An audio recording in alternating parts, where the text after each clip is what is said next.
आज्ञा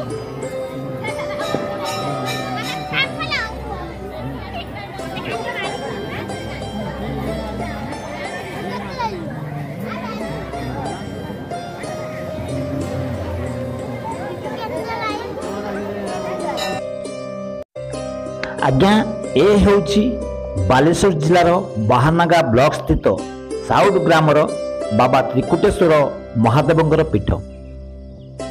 एठी वर्षक 12 मास नाना प्रकार धार्मिक कर्म एही पीठर मुख्य कमाननांक तत्वावधान रे करा जाई थाए।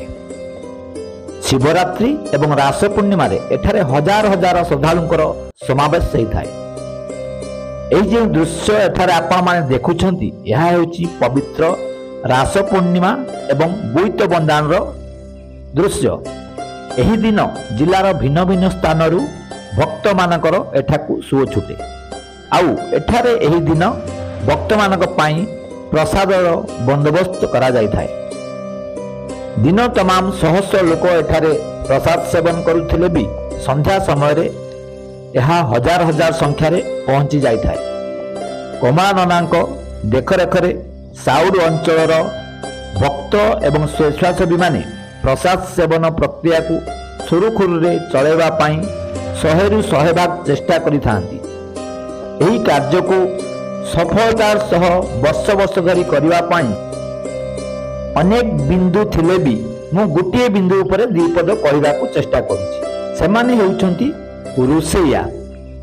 जेतेबेले निघोड़ निदरे समस्ते सोई थांती रोसैया माने मध्यरात्रु बाबा त्रिकुटेश्वर ना नहीं तांकर काम आरंभ कर दे था। किए परिबा काटिबा दायित्व नहीं थाए तो किए चुलीर दायित्व।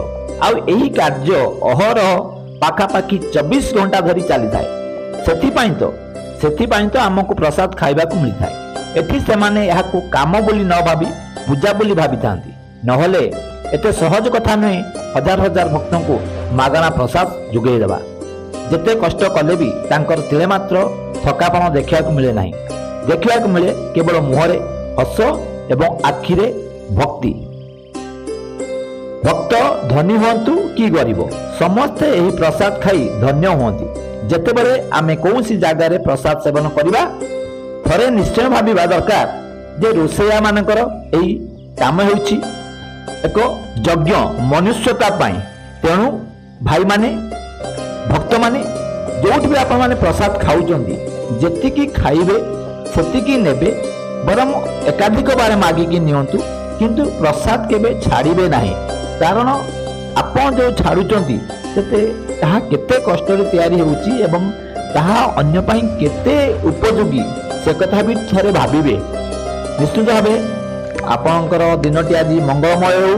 जदि मो वीडियोटी को आपण यूट्यूब रे देखु चाहते सुनिश्चित भाव सब्सक्राइब करेंगे, लाइक कमेंट मध्य करेंगे। जदि फेसबुक रे देखुंट तेज फॉलो करने को भूलिए ना। वंदे मातरम, वंदे उत्कल जननी।